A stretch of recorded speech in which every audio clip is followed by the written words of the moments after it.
اب میں آپ کے سامنے ایک حدیث رکھنا چاہتا ہوں، حضور نے کیا فرمایا۔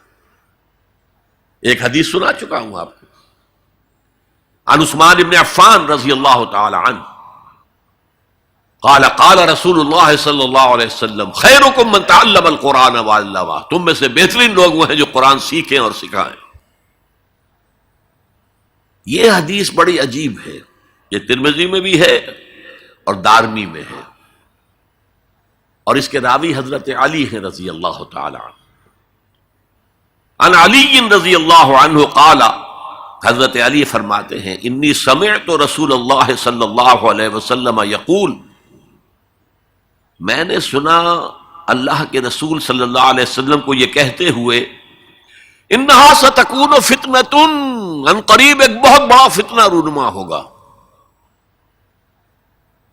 حضرت علی فرماتے ہیں قلت، میں نے عرض کیا مل مخرج منہا یا رسول اللہ، اے اللہ کے رسول یہ فرمائیے اس فتنے سے بچنے کا، نکلنے کا راستہ کون سا ہوگا؟ جیسے آپ بڑے بڑے حالوں میں دیکھتے ہیں ایگزٹ، عرب ممالک میں لکھا ہوتا ہے مخرج، اگر کہیں آگ لگ جائے، کہیں دھواں بڑھ جائے تو نکلو، ان لال جو روشنیاں ہیں ان کے اندر جو نیچے دروازے ہیں ان کی طرف جاؤ، یہ مخرج ہے جان بچانے کی۔ یہاں ایک لحظہ توقف کر کے ہمارا اور صحابہ کا جو فرق ہے اس کو نوٹ کر لیجئے۔ اگر ہم ہوتے تو کیا پوچھتے، حضور یہ فتنہ کب آئے گا، کدھر سے آئے گا، کیوں آئے گا، کیا ہوگا، یہ سارے سوالات کرتے نا، جن کا عمل سے کوئی تعلق نہیں، معلومات ہیں۔ حضرت علی نے کچھ نہیں پوچھا، بس آپ نے فرما دیا کہ بہت بڑا فتنہ ہوگا، تو بس ہمیں یہ بتائیے کہ اس سے نکلنے کا راستہ کیا ہے۔ اب سنیے حضور کی زبان سے قرآن مجید کی مدح۔ قال کتاب اللہ، فتنوں سے بچانے والی اللہ کی کتاب ہے، فیہ نبأ ما قبلکم، اس میں تم سے پہلے جو تھے ان کی بھی خبریں ہیں، قوم نوح اور قوم عاد اور قوم سمود اور قوم مدین اور آل فرعون اور سدوم اور عمورہ کی بستیوں کے حالات ہیں کہ نہیں؟ وَخَبَرُ مَا بَعْدَكُمْ، اس میں تمہارے بعد جو آنے والے حالات ہیں وہ بھی درج ہیں، ذرا کھدائی کر کے نکالنا پڑتا ہے ورنہ حالات موجود ہیں۔ ایک اوپر کی چیز ہے، سامنے کی چیز ہے، ایک ذرا اندر سے کھدائی کر کے، لیکن یہ کہ حضور فرما رہے ہیں خبرو ما بعدکم وحکم ما بینکم، اور جو بھی اختلافات تمہارے درمیان ہوں گے ان کا فیصلہ بھی اس کتاب میں موجود ہے۔ کاش کہ ہم اپنے مذہبی اختلافات کو رفع کرنے کے لیے قرآن کی طرف رجوع کریں، جو حبل اللہ ہے، واعتصموا بحبل اللہ جميعا ولا تفرقوا۔ تو فرمایا کتاب اللہ فیہ نبأ ما قبلکم وخبر ما بعدکم وحکم ما بینکم، هو الفصل لیس بالحزل، وہ فیصلہ کن کلام ہے، ایسے ہی یابہ گوئی نہیں ہے، یہ قرآن کی آیات ہے۔ انہ لقول فصل وما هو بالحزل، سورہ طارق کے اندر آیا، طارق میں هو الفصل لیس بالحزل من ترکہ من جبار قسمہ اللہ، اگر کوئی جبار شخص اپنی سرکشی میں اس قرآن کو ترک کر دے گا اللہ اسے پیس کر رکھ دے گا۔ وَمَنِ ابْتَغَى الْهُدَىٰ فِي غَيْرِهِ أَضَلَّهُ اللَّهُ، اور جو کوئی ہدایت حاصل کرنا چاہے گا قرآن کے سوا کسی اور چیز سے، اللہ اسے لازماً گمراہ کرے گا۔ کتاب ہدایت تو یہ ہے، وَهُوَ حَبْلُ اللَّهِ الْمَتِينُ، اور یہی تو ہے اللہ کی مضبوط رسی، جو قرآن میں کہا گیا وَاعْتَصِمُوا بِحَبْلِ اللَّهِ جَمِيعًا۔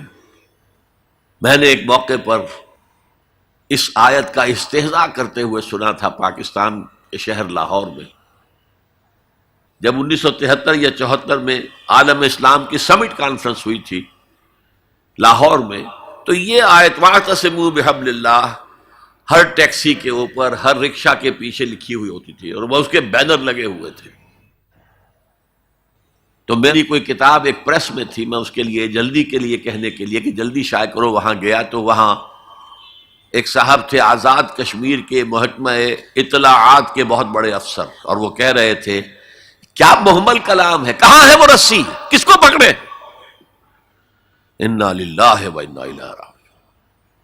حضور فرما رہے ہیں هو حبل اللہ المتین، یہ ہے رسی اللہ کی۔ ایک حدیث میں آتا ہے القرآن حبل اللہ الممدود من السماء الی الارض، یہ اللہ کی رسی ہے جو آسمان سے زمین تک تنی ہوئی ہے۔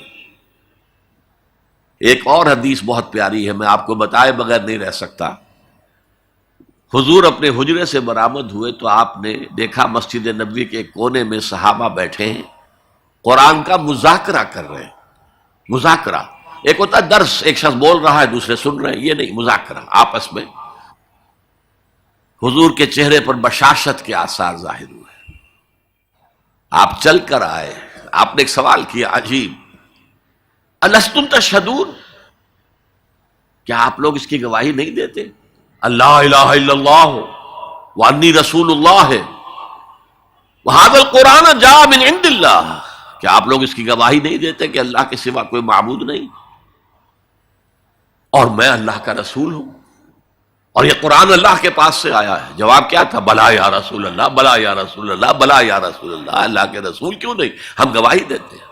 اب فرمایا جس کے لیے میں نے یہ حدیث سنائی، فاستبشروا، خوشیاں مناؤ، جیسے ہم نے دوسرا جو تھا سورہ یونس کی آیات فَبِذَلِكَ فَلْيَفْرَحُوا، خوشیاں مناؤ، جشن مناؤ اس قرآن پر، فاستبشروا، تو بشارتیں حاصل کرو، فَإِنَّ هَذَا الْقُرْآنَ طَرَفُهُ بِأَيْدِيكُمْ وَطَرَفُهُ بِيَدِ اللَّهِ، اس قرآن کا ایک سرا تمہارے ہاتھ میں، ایک سرا اللہ کے ہاتھ میں۔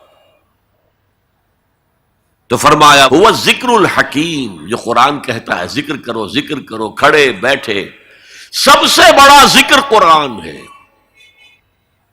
ہم بیٹھ کر ضربے لگا رہے ہیں، پتہ نہیں کیا کرتے ہیں، کوئی وظائف پڑھ رہا ہے، سب سے بڑا ذکر جسے قرآن الذکر کہتا ہے، انا نحن نزلنا الذکر وانا لہ لحافظون، دی ذکر وہ قرآن ہے، هو الذکر الحکیم وَهُوَ الصِّرَاطُ الْمُسْتَقِيمُ، اور تم نماز کی ہر رکعت میں کہتے ہو اهدنا الصراط المستقیم، وہ صراط مستقیم تو اللہ نے تمہیں دے دیا ہے، یہ قرآن ہی تو ہے صراط المستقیم۔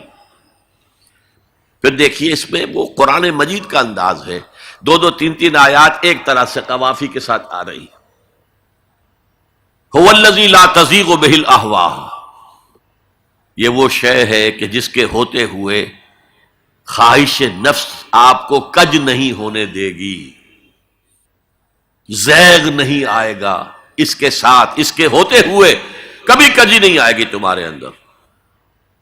وَلَا تَلْتَبِسُ بِهِ الْأَلْسِنَةُ، زبانیں التباس نہیں پیدا کر سکیں گی، قرآن جو ہے اپنی حفاظت خود کرتا ہے۔ ذرا سی الفاظ کی شکل موڑ دی، رائنا کی بجائے رائنا کہہ دیا، قرآن پر ایسا کوئی حملہ نہیں ہو سکتا۔ لا یاتیہ الباطل من بین یدیہ ولا من خلفہ، اس پر باطل حملہ آور ہو ہی نہیں سکتا، نہ سامنے سے نہ پیچھے سے۔ ولا یشبع منہ العلماء، علماء اس قرآن سے کبھی سیری محسوس نہیں کریں گے، کبھی بھی یہ محسوس نہیں کریں گے کہ بس قرآن سے جو لینا تھا ہم نے لے لیا، اب کچھ نہیں رہا۔ پڑھتے رہیں گے پڑھتے رہیں گے پڑھتے رہیں گے، معلوم ہوگا ہر مرتبہ کوئی نئی چیز آ رہی ہے۔ ولا یشبع منہ العلماء، سیری نہیں ہوگی، جیسے آپ کے سامنے آپ نے کھانا کھایا، پیٹ بھر گیا، اب وہ کوئی کہے بھائی تھوڑا سا یہ، نہیں بھائی نہیں، میرا پیٹ بھر چکا ہے، سیر ہو گئے نا۔ قرآن سے آپ کبھی سیر نہیں ہو سکیں گے۔ ولا یخلق عن کثرت الرد، بار بار کے پڑھنے سے اس پر کوئی باسی پن طاری نہیں ہوگا۔ کوئی اور کتاب دنیا میں ایسی نہیں ہے، ایک دفعہ پڑھ لی، دو دفعہ پڑھ لی، پھر تیسری دفعہ ہاتھ لگانے کو جی نہیں چاہتا، پڑھنے کو جی نہیں چاہتا، سوال ہی پیدا نہیں۔ یہ وہ ہے، پڑھتے رہو گے، اس پر کوئی باسی پن طاری نہیں ہوگا۔ ولا تنقضی عجائبہ، اس کے عجائب کبھی ختم نہیں ہوں گے۔ یہ ہیروں کی وہ کان ہے جو کبھی ختم نہیں ہوگی، غور کرو گے نکالتے رہو گے۔ یہ بنیاد ہے سمندر کی نیچے جہاں سے موتی ختم نہیں ہو سکتے. بڑی سے بڑی کان ہیروں کی ایک وقت آتا ہے کہ ختم ہو گئے، ہیرے جو تھے نکالنے تھے نکال لیے. نہیں، لا تنقضی عجائبہ هو الذی لن تنتہی الجن اذ سمعتہ حتی قالوا انا سمعنا قرآنا عجبا یہدی الی الرشد فآمنا بہ. یہ وہ کتاب ہے جسے جیسے ہی جنوں نے سنا فوراً کہا ہم نے آج ایک بہت عمدہ کلام سنا ہے، کتاب سنی ہے، تو ہم تو ایمان لے آئے. ایک دفعہ سنا ہے اور وہ دائی بن کر چلے گئے. یا قومنا اجیبوا داعی اللہ، اے ہماری قوم کے لوگوں اس اللہ کی طرف پکارنے والے کی آواز پر لبیک کہو. جنات کا عالم یہ ہے، ہمارا عالم کیا ہے؟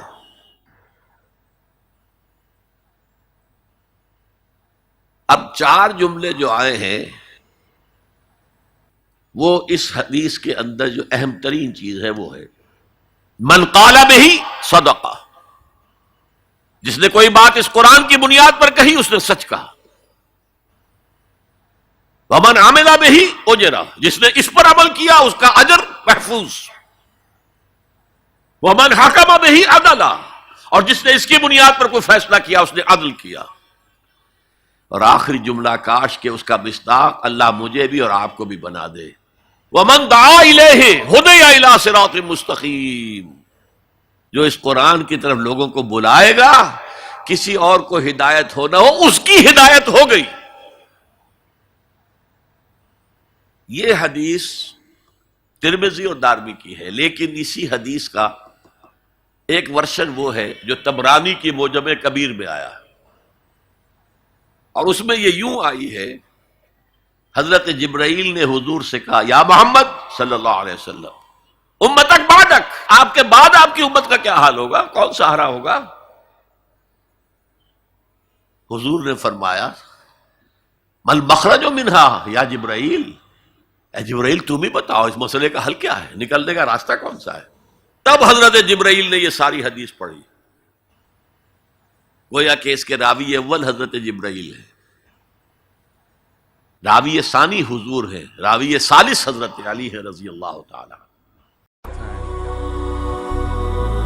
هي الحلقات تحفظني بآيات من القرآن، هي الحلقات تملأني بحب المصطفى العدنان، هي الحلقات تحفظني